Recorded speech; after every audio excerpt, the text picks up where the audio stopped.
আমাদের বিজ্ঞ আলেমরা বারবার বলার পরেও জামাত কেন তাদের আকীদা ঠিক করে না, কিংবা মওদুদিবাদ যে আকীদা তারা লালন করে সে আকীদা কেন তারা ঠিক করে না। আর জামাতের যে লোকেরা, অর্থাৎ জামাত যারা করে, তারা কি এতই বোকা যে তাদের আকীদা এত ভুল থাকার পরেও তারা এত বছর ধরে আমাদের কওমি ভাইরা, বিশেষ করে কওমি ভাইরা এবং আমাদের আহলে হাদিসের কিছু ভাই আছেন, ওনারা এতবার বলার পরেও জামাত কেন তাদের আকীদা ঠিক করে না, জামাত কেন তাদের আকীদা সহিহ করে না? আসলে জামাতের আকীদাটা কি, আর জামাতের আকীদার যে ভুলটা সেটা কোথায়, এই বিষয়ে আমরা একটু কথা বলবো ইনশাআল্লাহ। জামাতের যে আকীদা বা তারা যে মওদুদিবাদ বলে, ইদানিং একটা প্রশ্ন এসেছে, যেটা বেফাকের একটা প্রশ্নপত্রের মধ্যে এরকম একটা প্রশ্ন এসেছে যে মওদুদিবাদ বলতে কি বুঝো, বা মওদুদিবাদের যে ভ্রান্ত আকীদা আছে সেগুলো তুলে ধরো। অর্থাৎ মওদুদিবাদকে তারা মনে করে যে ভ্রান্ত আকীদা, ভ্রান্ত বিশ্বাস। মওদুদি একটা আকীদা, বা মওদুদি রহমতুল্লাহ আলাইহি একটা আকীদা লালন করে গেছেন এবং সেটা তিনি প্রচার করেছেন, এবং সেই আকীদাই মূলত জামাত লালন করে, এবং এই আকীদাটা তাদের দৃষ্টিতে হচ্ছে সম্পূর্ণ ভ্রান্ত। এখন জামাতের কি আকীদা এবং মওদুদি রহমতুল্লাহ আলাইহির কি আকীদা ছিল, এবং মওদুদির ব্যাপারে জামাতের কি ধারণা, মওদুদি রহমতুল্লাহ আলাইহিকে জামাত আসলে কি মনে করে? আকীদার ইমাম মনে করে, ফিকার ইমাম মনে করে, নাকি জাস্ট একজন সাধারণ নেতা মনে করে, একটা ইসলামী আন্দোলনের নেতা মনে করে? তো এই বিষয়টা আমরা একটু যদি খুঁজতে যাই, আমাদেরকে দেখতে হবে যে জামাতের আকীদাটা আসলে কি। এটা যদি পরিষ্কার করতে হয় তাহলে জামাতের আকীদা খুঁজতে হবে, জামাতের আকীদার মধ্যে কি কি লেখা আছে, কি কি ভ্রান্ত লেখা আছে। জামাতের আকীদা আমরা কোথায় পাবো? জামাতের আকীদা কিন্তু আমরা আহলে হাদিস ভাইদের সিলেবাসের মধ্যে পাবো না, কিংবা আমাদের বেফাকের সিলেবাসের মধ্যে জামাতের আকীদা পাবো না। জামাতের আকীদা পেতে হলে আমাদেরকে জামাতের গঠনতন্ত্রে যেতে হবে। তো জামাতের গঠনতন্ত্রে যদি আমরা যাই, জামাতের গঠনতন্ত্রের 2 নম্বর ধারায় জামাতের ঈমান এবং আকীদা নামে একটি অধ্যায় আছে, একটি অংশ আছে 2 নম্বর ধারায়, সেটা বর্ণিত আছে গঠনতন্ত্রের 8 নম্বর পৃষ্ঠায়। সেখানে জামাত স্পষ্টভাবে তাদের ঈমান আকীদা উল্লেখ করেছেন। আমি জাস্ট পড়ে শোনাচ্ছি যে জামাতের ঈমান আকীদা, এটা খুব বড় আকারে লেখা হয়েছে এবং ব্যাখ্যা সহ লেখা হয়েছে। আমি জাস্ট মেইন পয়েন্টটা তুলে ধরছি, যে এখানে বলা হচ্ছে যে কোরআন এবং সহিহ হাদিসে নির্দেশিত ঈমান আকীদাই জামাতে ইসলামের অনুসারীগণ পোষণ করিয়া থাকেন, যাহার মূল কথা হইল লা ইলাহা ইল্লাল্লাহ মুহাম্মাদুর রাসূলুল্লাহ, অর্থাৎ আল্লাহ তাআলা ব্যতীত কোনো ইলাহ নেই, মুহাম্মদ সাল্লাল্লাহু আলাইহি ওয়াসাল্লাম আল্লাহ তাআলার রাসূল। এটাই হচ্ছে জামাতের আকীদা। তো এই কালেমা তাইয়্যিবার উপর ভিত্তি করে এখানে ব্যাখ্যা দেওয়া হয়েছে। যেহেতু কালেমা তাইয়্যিবার মধ্যে 2টা অংশ আছে, একটা হচ্ছে লা ইলাহা ইল্লাল্লাহ আর একটা হচ্ছে মুহাম্মাদুর রাসূলুল্লাহ। লা ইলাহা ইল্লাল্লাহর ব্যাখ্যা দেওয়া হয়েছে 6টি পয়েন্টে, এবং মুহাম্মাদুর রাসূলুল্লাহ সাল্লাল্লাহু আলাইহি সাল্লাম এটার ব্যাখ্যা দেওয়া হয়েছে 7টি পয়েন্টে, এবং বিস্তারিতভাবেই তুলে ধরা হয়েছে। তো এই বিস্তারিতটা এখন বলা সম্ভব না। এটার মূল কথা যেটা, সেটা হচ্ছে যে কোরআন এবং সহিহ হাদিসে বর্ণিত যে আকীদা, যে ঈমান, সেটাই জামাতের আকীদা ঈমান। তাহলে কোরআন এবং সহিহ হাদিসে বর্ণিত ঈমান আকীদা যদি ভুল হয়, ভ্রান্ত হয়, তাহলে জামাতের আকীদা ভুল।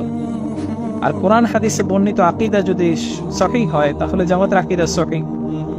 কিন্তু এই আকীদাকে নিয়ে মূলত প্রশ্ন করা হয় যে মওদুদিবাদ বা মওদুদি আকীদা। এখন কথা হচ্ছে যে মওদুদি রহমতুল্লাহ আলাইহি আলাদা আকীদার ইমাম ছিলেন কিনা, কিংবা আলাদা কোনো আকীদা প্রচার করে গিয়েছিলেন কিনা, কিংবা জামাত ইসলামী আলাদা কোনো আকীদা লালন করেন কিনা। যারা জামাত করে তারা কিন্তু এটা ভালো করেই জানে যে জামাত অন্য কোনো জামাতের আলাদা কোনো আকীদা নেই। যে আকীদার কথা আমাদের কওমি ভাইরা বলে, যে আকীদার কথা আমাদের আহলে হাদিসের ভাইরা বলে, জামাত কখনোই এমন কোনো নির্দিষ্ট আকীদার কথা বলে না, বরং আহলে সুন্নাত ওয়াল জামাতের যে আকীদা, বাংলাদেশ জামাত ইসলামেরও সেম আকীদা এবং সেম আকীদাই লালন করে। বাংলাদেশ জামাত ইসলামের সিলেবাসের অন্তর্ভুক্ত একটা টপিক আপনাদেরকে আমি পড়ে শোনাই, যে মাওলানা মওদুদি রহমতুল্লাহ আলাইহির ব্যাপারে জামাতের কি ধারণা এবং আকীদার ব্যাপারে জামাতের কি ধারণা। তো সেই সিলেবাসের মধ্যে উল্লেখ আছে যে 20 শতাব্দীর অন্যতম শ্রেষ্ঠ ইসলামী চিন্তাবিদ মাওলানা মওদুদি রহমতুল্লাহ আলাইহি যেহেতু নতুন কোনো ফিকা বা আকাইদের উদ্ভাবনী করেন নাই, তাই তাকে ফিকা বা আকাইদের ইমাম মনে করার কোনো প্রশ্নই আসে না। যেহেতু ইমাম মওদুদি রহমতুল্লাহ আলাইহি কোনো আকিদার উদ্ভাবনী করেন নাই, কোনো ফিকার উদ্ভাবনী করেন নাই, সুতরাং আপনি আমি যদি বলি যে সেই মানুষটার আকীদা ভুল ছিল, সেই মানুষটা যে আকীদা প্রচার করে গেছেন সেটা ভুল প্রচার করেছেন, সেই মানুষটা যে ফিকা দিয়েছেন সেটা ভুল দিয়েছেন, আর সেই মানুষটা তো আকীদা বা ফিকহ নতুন করে কোনো কিছুই নিজে প্রচার করেনও নাই। যে মানুষটা উদ্ভাবনই করেন নাই, আপনি সেটার জন্য তাকে তহমত দিচ্ছেন, তাকে অপবাদ দিচ্ছেন যে সেই মানুষটার আকীদা ভুল ছিল, সেই মানুষটার যে প্রচার করা আকীদা মওদুদিবাদ আকীদা সেটা ভ্রান্ত ছিল। এরপর এখানে লেখা আছে জামাত আহলে সুন্নাত ওয়াল জামাতের আকীদাই মেনে চলে, আর ফিকহের দৃষ্টিতে জামাতের বিশেষ কোনো মাযহাব নেই। যারা জামাতে শরীক হন তারা চার মাযহাবের যে কোনো মাযহাবের অথবা আহলে হাদিসেরও অনুসরণ করতে পারেন। অর্থাৎ আহলে হাদিস থেকেও যদি কেউ আসেন জামাতে অংশ নেওয়ার জন্য, জামাতের সাথে থাকার জন্য, কিংবা জামাতের সদস্য হওয়ার জন্য, তাহলে সেও আহলে হাদিস থেকে এসেও হতে পারবে। কিংবা ইমাম শাফির অনুসারী কেউ যদি আসেন, ফিকার অনুসারী, ইমাম আবু হানিফার অনুসারী যদি কেউ আসেন, আহমদ ইবনে হাম্বল রাহমাতুল্লাহ আলাইহি অনুসারী যদি কেউ আসেন, যে চার মাযহাবের যে কোনো একটি মাযহাবের অনুসরণ করেও যদি কেউ আসে, তাহলে সেও জামাতের অংশীদার হতে পারবে, সেও জামাতের সঙ্গী হতে পারবে। আবার আহলে হাদিস থেকেও যদি কেউ আসে, সেও জামাতের সঙ্গী হতে পারবে। অর্থাৎ জামাতের নির্দিষ্ট কোনো আকীদা, আলাদাভাবে কোনো আকীদা নেই, আলাদাভাবে কোনো ফিকহ নাই যেটা জামাত লালন করে। কিন্তু জামাত বিদ্বেষী আমাদের কিছু ভাই আছেন, যে ভাইগুলো বছরের পর বছর ধরে, দশকের পর দশক ধরে জামাতের বিরুদ্ধে এই অপপ্রচার, মওদুদী রাহমাতুল্লাহ আলাইহির বিরুদ্ধে এই অপপ্রচার করে যাচ্ছেন। জামাতের ভ্রান্ত আকীদা, জামাতের ভুল বিশ্বাস, জামাতের মওদুদীবাদ বা এই সমস্ত ভ্রান্ত আকীদার কথা বলে মানুষদেরকে জামাত থেকে দূরে রাখার চেষ্টা করে যাচ্ছেন। আমি ভাইদের উদ্দেশ্যে বলবো, জামাত যে আকীদা লালন করে সেটা তো আমি আপনাদের সামনে বললাম। এছাড়া আপনি যদি ব্যাখ্যা সহ যদি পড়তে চান, জামাতের গঠনতন্ত্র নেন। জামাতের গঠনতন্ত্রের মধ্যে 2 নং ধারায় জামাতের ঈমান ও আকীদা বিষয়ক টপিক আছে, সেখান থেকে আপনি পড়ে নেন। সেখান থেকে আপনি বলেন যে জামাতের কোন আকীদাটা ভুল। আপনি তো একটা মানুষকে এমনি এমনি বলতে পারেন না যে মানুষটা খারাপ। আপনি যদি কোনো একটা মানুষকে খারাপ বলেন, সেই মানুষটার কোন দিকটা খারাপ, সেই মানুষটার যে দিকটা খারাপ সেই দিকটা আপনি তুলে ধরতে হবে। আপনি বলেন যে মওদুদিবাদ আকীদা খারাপ, কিন্তু মওদুদিবাদ আকীদা আসলে কোনটা এটা জামাতের মানুষটাই জানে না, যে মওদুদি আকীদা আবার কোনটা এটা জামাতের মানুষরাই জানে না। কিন্তু আপনারা জানেন যে মওদুদি আকীদা অন্য একটা আছে। তো জামাত যে আকীদা লালন করে, জামাত আকীদা লালন করে হচ্ছে কোরআন এবং সহিহ হাদিসে বর্ণিত যে ঈমান আকীদা, সেটাই হচ্ছে জামাতের আকীদা। আহলে সুন্নাত ওয়াল জামাতের যে আকীদা, সেটাই জামাতের আকীদা। এখন এই আকীদা যদি ভুল হয়, বাংলাদেশের প্রত্যেকটা মানুষের এই আকীদা ভুল। এই আকীদা যদি ভুল হয়, কোরআন হাদিস ভুল। এই আকীদা যদি ভুল হয়, হ্যাঁ জামাতের আকীদা ভুল।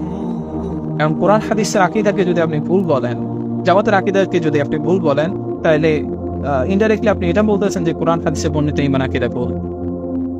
জামাতে ইসলামী মওদুদী রাহমাতুল্লাহ আলাইহি কি মনে করে? জামাতে ইসলামী মওদুদী রাহমাতুল্লাহ আলাইহির ব্যাপারে জামাতের বক্তব্য হচ্ছে, মাওলানা মওদুদী রাহমাতুল্লাহ আলাইহিকে জামাত 20 শতাব্দীর ইসলামী আন্দোলনের মহান নেতা হিসেবে শ্রদ্ধা করলেও ফিকহ বা আকীদার ইমাম মনে করে না। শুধুমাত্র 20 শতাব্দীর একজন শ্রেষ্ঠ মহান নেতা হিসেবে জামাত মনে করে, যে ইসলামী আন্দোলনের একজন নেতা হিসেবে মনে করে সৈয়দ আবুল আলা মওদুদী রাহমাতুল্লাহ আলাইহিকে। তিনি ছিলেন একজন সংগঠক, তিনি ছিলেন একজন নেতা, ইসলামী আন্দোলনের একজন নেতা ছিলেন, তিনি নেতৃত্ব দিয়েছেন, তিনি সংগঠন প্রতিষ্ঠা করেছেন। তিনি কোনো আকীদা প্রতিষ্ঠা করেন নাই, তিনি কোনো ফিকহ প্রতিষ্ঠা করেন নাই। সুতরাং ওনার আকীদা ভ্রান্ত, ওনার ফিকহ ভ্রান্ত, এমন কথা বলার তো সুযোগটাই থাকছে না। যে মানুষটা কোনোদিন আকীদার উদ্ভাবনই করেন নাই, আপনি বলতেছেন ওই মানুষটার আকীদা ভুল, ওই মানুষটার আকীদা ভ্রান্ত। এটা মিথ্যা তহমত, মিথ্যা অপবাদ ছাড়া আর কিছুই না।